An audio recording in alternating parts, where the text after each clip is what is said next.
Les infos zappées dans l'animé par rapport au manhwa, l'arrivée des japonais pour le raid sur Jeju, le rang nation, le combat Jinwoo contre Baran, on parle de tout ça dans la review du jour. Bon bah il était excellent cet épisode, hein. il manque, oui c'est vrai, voilà, disons, il faut dire les choses, il faut le reconnaître, il manque beaucoup de choses, il y a carrément des scènes qui ont été zappées par rapport au manhwa, mais l'épisode était excellent, le rythme était génial, l'animation était folle, l'histoire c'est impeccable, c'est trop bien, voilà, je suis très content, j'ai kiffé l'épisode. Alors on commence l'épisode avec le combat entre Jinwoo et Essil, donc Essil qui est un démon noble en fait, et qui est accompagné de chevaliers démons. Jinwoo les éclate tous et en fait il va pour terminer Essil, sauf que il se rend compte que c'est une femme, donc il lui fait enlever son home et il voit en fait que c'est une démon qui ressemble quand même pas mal à une humaine et il la prend un petit peu en pitié, il ne veut pas la tuer et donc lorsqu'elle le supplie de l'épargner, même si lui il la trouve ridicule, il l'accepte en échange d'un laissez-passer pour accéder aux étages supérieurs et qu'elle lui serve de guide pour pouvoir lui montrer où sont les autres laissez-passer, parce que bon il faut reconnaître quand même qu'il a pas mal galéré dans l'étage numéro 80. Elle le guide donc jusqu'au château du clan Radir, donc où il y a son père, parce que son père est le chef du clan Radir, qui est un des clans les moins puissants des 20 clans démoniaques. Ça on ne l'apprend pas dans l'anime, mais c'est dit dans le manhwa. Dans l'anime c'est quand même, j'ai trouvé que c'était assez expéditif, voilà, il lui met un Jinwoo en gros, lui met un petit coup de pression, le père d'Essil lui passe le laissez-passer, il lui dit voilà bon bah tu peux y aller avec ma fille, blablabla, voilà. Alors que bon, dans le manhwa en fait il reste mangé, on apprend d'ailleurs qu'il y a un système de groupe qui permet en fait à Essil d'utiliser certaines capacités de Jinwoo, comme notamment la téléportation, mais aussi, et ça c'est important à noter, en fonction de sa contribution au combat, des points d'XP. Donc les points d'XP sont partagés entre lui et les autres personnes de son groupe, c'est-à-dire là en l'occurrence Essil,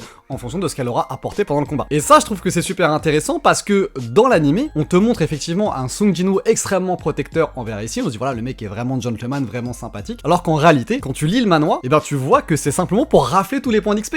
c'est pas juste pour la protéger. Parce qu'il dit oui, si elle participe, elle va prendre quelques points d'XP et ça je ne veux pas. Et d'ailleurs, je trouve dans l'anime, ils essayent de faire passer Jinwoo pour un mec beaucoup plus sympathique que ce qu'il est dans le manhwa. Par exemple, cette scène là, donc on ne la voit pas dans l'anime, la scène où on explique le système de groupe et donc de partage de l'XP, et donc on pense vraiment que Jinwoo est un gentleman. Rappelez-vous aussi dans l'épisode précédent avec Jin-Oh, lorsque Jin-Oh il se fait virer par son père là, parce qu'il finalement il veut rejoindre la guilde de Jinwoo. Jin-Oh vient voir Jinwoo, il lui dit voilà mon père m'a dégagé, est-ce que tu peux m'héberger? Bah oui, Jinwoo il lui dit oui. On le voit d'ailleurs le lendemain, il est en train de pioncer comme ça là dans la chambre comme un je sais pas quoi là, alors qu'en fait dans le manhwa il lui claque la porte au nez, il dit mais dégage.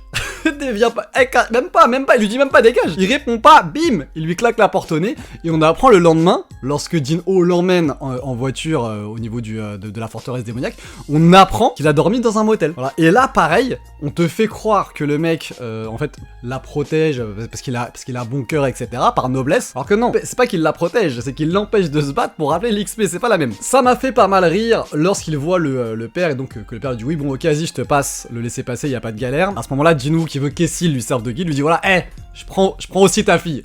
Qu'est-ce que tu vas faire? Et là le père il est vénère et tout parce que oui voilà, bon il dit en gros voilà, bon t'as capté. Je pense que le daron, il avait pas compris le délire de guide. Tu vois, il pensait que Jinwoo il voulait s'amuser autrement avec sa fillette. Voilà, bon, ça m'a fait marrer, ça m'a fait sourire. C'était déjà dans le manhwa, hein, voilà, mais je suis content qu'ils aient gardé ça dans l'anime. Ça aurait été dommage de l'enlever, c'était quand même assez drôle. On va continuer avec la forteresse démoniaque, on parlera de l'île de Jeju plus tard. Il continue, donc il monte. Alors on a Essil qui avait en fait prévu des cadeaux pour plaire en fait pour offrir aux autres clans et négocier. Sauf que bah Jinwoo lui dit mais en gros si moi j'avais été moins fort que vous, est-ce que vous auriez négocié? Et non, ils auraient pas négocié. Donc il y va, et il éclate tout le monde. Voilà. Il déglingue, il casse des bouches, il demande, il est sympa, il demande à Essil, ouais, est-ce que t'es en bon terme avec eux? Non? Ok, bah vas-y, je vais les éclater. Et en fait, c'est cool pour Essil parce que eux, le clan Radir qui est tout en bas de l'échelle, ça lui permet de monter. Parce que moins il y a de clans, fatalement, plus il remonte dans la hiérarchie des démons. Donc pendant l'ascension de Jinwoo, bien évidemment, bah ses capacités montent. D'ailleurs, il monte en niveau, on voit à un moment, il passe au niveau 93, 94, etc. pour atteindre à la fin de l'épisode le niveau 97, mais il n'y a pas que lui qui monte de niveau, il y a aussi ses ombres, et on voit notamment Ygritte et Tank qui atteignent le maximum de niveau dans leur rang. Alors attention, je vous rassure, ça veut pas dire qu'ils ne vont plus augmenter de puissance, ça veut simplement dire qu'ils vont être promus, ils vont avoir un changement de classe. Tank par exemple, lui, c'est un élite, et il va passer chevalier. Ygritte, lui, de son côté, était déjà chevalier, il va donc passer chevalier élite, et donc passer respectivement au niveau 1 de ce nouveau rang, en fait, tout simplement. Donc il monte les étages, ça monte, et là, donc on affronte Baran, voilà, Jinwoo contre Baran, le monarque Baran qui apparaît en rouge, et si vous avez bonne bonne mémoire de la saison 1, on se rappelle que les ennemis qui apparaissent en rouge sont des ennemis qui sont trop forts par rapport au niveau de Sung Jinwoo. Et ce qui va être intéressant, c'est qu'on va voir effectivement Baran, donc le roi des démons, qui a à peu près les mêmes capacités que Sung Jinwoo, parce que lui aussi invoque des ombres. Alors est-ce que ce sont des ombres, est-ce que c'est autre chose, mais en tout cas il invoque des démons, et donc il va y avoir une bataille en fait entre les deux armées. Et là ça va être cool parce que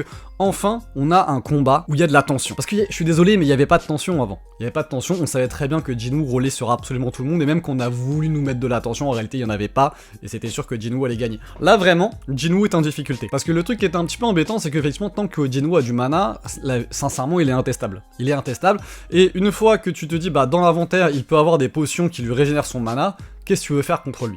Au final, tu ne peux rien faire, le mec va rouler sur tout le monde. Sauf que là, ce qui était intéressant, c'est que Baran et ses généraux et ses soldats ne lui laissaient pas le temps de prendre une potion. Et donc là, on avait vraiment de la tension, on avait vraiment peur que Jinwoo perde, et c'est ce qui a failli se passer. C'est ce qui a failli se passer, et on a dû avoir l'intervention d'Essil. Et d'ailleurs, ça, c'était intéressant aussi. C'était très intéressant, j'ai beaucoup aimé. Essil, elle fait partie du système. Comme tous les monstres et tout ça. Dans les portails, ils l'ont dit, ils entendent des voix qui disent tuer les humains. Dans la forteresse démoniaque, lorsque Jinwoo demande à Essil si elle entend des voix, elle lui dit oui, mais c'est pas la même chose, c'est protéger cet endroit. C'est pas le même truc, donc Essil doit protéger cet endroit, tout comme les monstres des portails doivent se débarrasser des humains. Mais là, on apprend avec cette scène qu'elle a finalement quand même du libre arbitre. Ok, elle entend des voix, mais elle a du libre arbitre. Parce que quand il y a Baran, donc elle s'est pris un petit peu d'affection pour Jinwoo, donc elle a envie de le supporter, mais d'un autre côté, elle sait que c'est un envahisseur, elle le dit d'ailleurs, c'est un envahisseur, donc peut-être qu'elle devrait supporter Baran. Et en fait, pourquoi est-ce qu'elle n'intervient pas du tout? C'est pas uniquement parce que Jinwoo ne veut pas et parce qu'elle a pas le niveau, c'est pas uniquement pour ça, c'est parce qu'elle hésite. Alors ça, on le voit peut-être pas assez dans l'animé, on le voit un peu plus dans le manhwa, je trouve, c'est pas dérangeant. Et à la fin, elle choisit son camp, et donc lorsque Jinwoo va se faire détruire par Baran, c'est là qu'elle intervient en lui lançant son arme, là ça le distrait, et Jinwoo peut utiliser sa capacité, parce que oui, Jinwoo n'a plus de mana à la fin, mais il peut utiliser malgré tout des capacités sans mana. Certaines capacités demandent du mana, d'autres n'en demandent pas. Donc il utilise sa capacité, il bat enfin Baran et récupère son âme. Et j'insiste, il récupère son âme et pas son ombre. C'est pas la même chose, parce que je vous le rappelle, Jinwoo ne peut pas collecter les ombres des démons de la forteresse démoniaque. Vous apprendrez plus tard pourquoi, j'ai pas envie de spoiler, je vous le dis pas. Donc, il collecte l'âme de Baran, c'est par rapport à la quête qu'il avait sur la forteresse démoniaque. Vous savez, il avait déjà eu des premières quêtes la première fois qu'il est venu, et quand il est revenu, il a eu une nouvelle quête. Donc là, c'était de collecter je sais plus combien d'âmes, plus celle de Baran. Donc il a réussi, et il gagne des objets bonus, donc il a enfin eu les 3 objets qui lui donnent beaucoup de stats, et surtout, bah, il gagne le dernier ingrédient qui va peut-être lui permettre de sauver sa mère. Est-ce que ça va marcher ou non? Je vous le dis pas, mais en tout cas ça y est, il a tout collecté. Ça c'était pour le côté Jinwoo. Dans cet épisode, on apprend aussi qu'il va y avoir un raid sur Jeju. Pourquoi? Bah parce qu'il y a une fourmi qui atteint le territoire. Et ça c'est problématique parce que on apprend dedans que les fourmis sont extrêmement fortes puisqu'elles ont un niveau rang A. Alors une fourmi rang A, tu me diras, bah c'est pas forcément un truc de fou, les rangs S on les explosés. Oui, mais sauf que des fourmis, il y en a des milliers. Il y en a des milliers, et le souci c'est que maintenant qu'elles peuvent atteindre le territoire, que les fourmis peuvent atteindre le territoire, la Corée ne peut plus se défendre. Parce que il faut effectivement des rangs A ou des rangs S, les rangs B, C, D, tout ça, ça sert à rien. Et donc ils n'ont pas suffisamment de chasseurs de haut rang pour les mettre partout dans la Corée pour intervenir. Donc en fait, il y a un moment, soit ils attaquent Jeju, soit la Corée va se faire détruire. Donc ils demandent de l'aide à plusieurs nations, et le Japon dit oui. Merci beaucoup, merci les Japonais, vous êtes très sympathiques.